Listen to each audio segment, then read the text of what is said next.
Hello, and thank you for watching this regional forecast update for the Western U.S. I'm Andrew Pritchard, Senior Meteorologist with Nutrien Ag Solutions.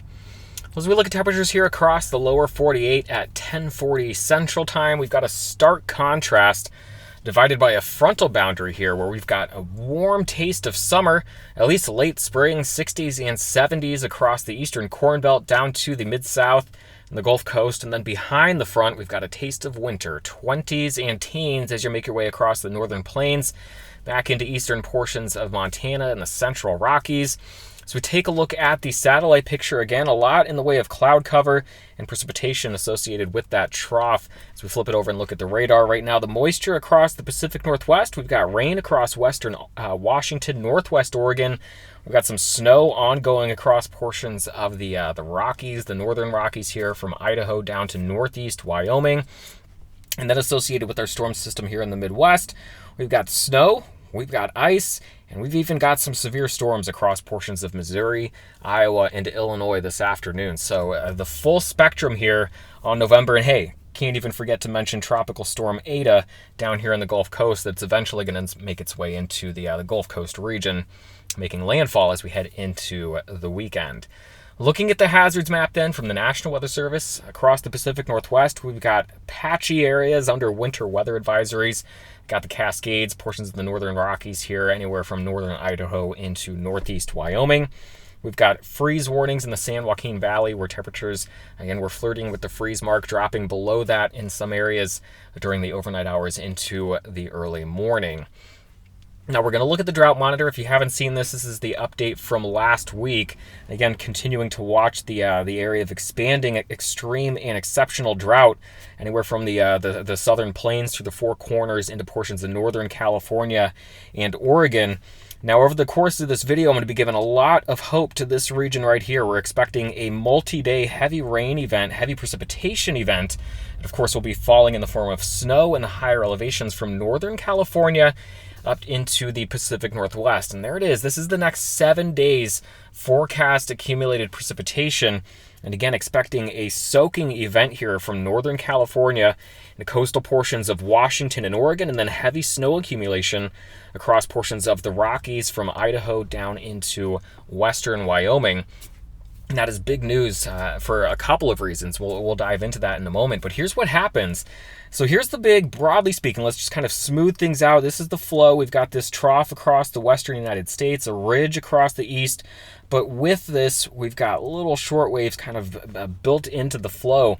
So again, we've got this one kicking off the winter weather and the severe thunderstorm threat across the mid part of the U.S. here, across the Midwest. And then this is what's bringing in the threat for, or the precipitation to Washington and Oregon, and then eventually some of the snow from Idaho down to northeastern Wyoming as we head through the next 24 to 48 hours. But then let's put this into motion, and I'll show you, this is the player that comes in towards the weekend that gives us the multi-day heavy precipitation event.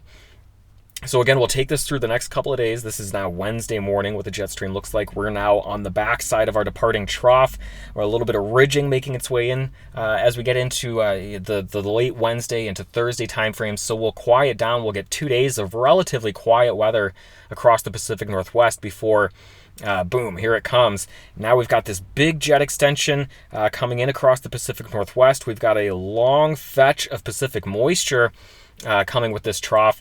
And again, this is as we go through Friday into Saturday, Sunday, Monday, potentially well into next week. We've got this strong onshore flow from the Pacific Northwest, giving us, again, a long duration precipitation event. So we'll flip it over. We'll look at the precipitable water plot. And again, as this trough continues to kind of decay and pull away, I'm speaking to the trough that's been in place over the last several days. A lot of dry air now across the western United States. So we've got this little disturbance making its way through the Pacific Northwest, tapping into some of the moisture there, bringing just enough vertical motion to get some showers out of this. But on the backside of our trough with high pressure and this drier air mass, we are going to see a lull in the precipitation as we head through Wednesday into Thursday. But then here we go. Again, you can just imagine that core of very strong jet stream winds racing across this area now with this big fetch of Pacific moisture. Now you see the green tongue just come blasting in. Now we've got this deep fetch, extended period of onshore flow. Again, Friday through the weekend and potentially into early next week. So let's flip it over verbatim from the European operational model. This is what we've got. And again, the precipitation across the Pacific Northwest fades over the next 24 hours. That means rain across western Washington, western Oregon tapers off as we head through the overnight tonight. Snow in the higher elevations of the Cascades into the northern Rockies. That continues through the overnight but tapers off during the day Wednesday.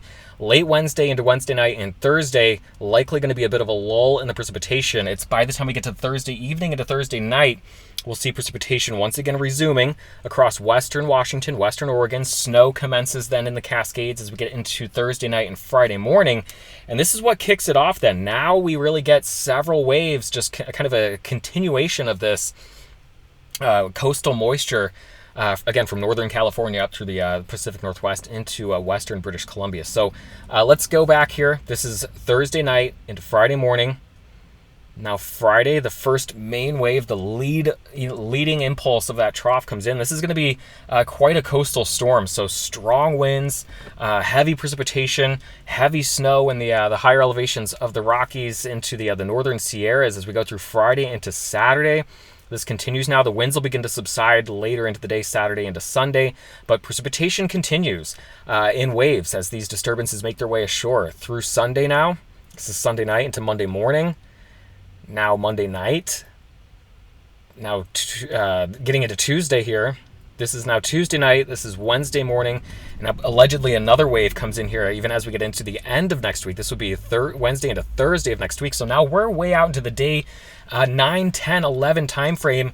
And we're still in the same pattern here where we're continuing to bring impulses in across the Pacific Northwest and across Northern California. So this is something we'll watch day by day with some of these changes, but this is a fantastic solution here across the Pacific Northwest, across Northern California, into the Northern Rockies. And so here's the total liquid precipitation over the next week on the left, total snow on the right. And again, remember these areas here. We have the Cascades getting down to the Sierras, some of the Northern Rockies here. And I'm gonna show you a map here. This is the accumulated snowfall departure from average through November 9th, and the average here is the 2008 to 2019 averages. And so where you see the purple shading across central and western portions of Montana getting into northern Idaho, that's where we've actually got a surplus here already in seasonal snowfall. But you can find these orange and red shaded areas here as you follow the Cascades down into the Sierras, Snake River Valley, getting into western portions of Wyoming, northern Utah. This is where this would, again, if I flip back and show you where we're expecting the heavy snow to accumulate, this is going to eat into some of these deficits here that we're watching, which is just great news as we head through the next 7 to 10 days. As we look even further into the second week here, week 2, the ensemble's wanting to hold on to this pattern that keeps troughing off the Pacific coast, and that would keep a feed of moisture in here across portions of the Pacific Northwest into Northern California. So this is a signal that, again, could have some staying power as we look into the middle and later part of November. We'll finish with a look at high temperatures then over the next few days. Again, on the cool side across the western U.S. today and tomorrow, and we'll keep this cooler pattern going into the end of the week. Here are your highs on Thursday, Friday, and then Saturday as we get going again with a heavy precipitation event across Northern California into the Pacific Northwest.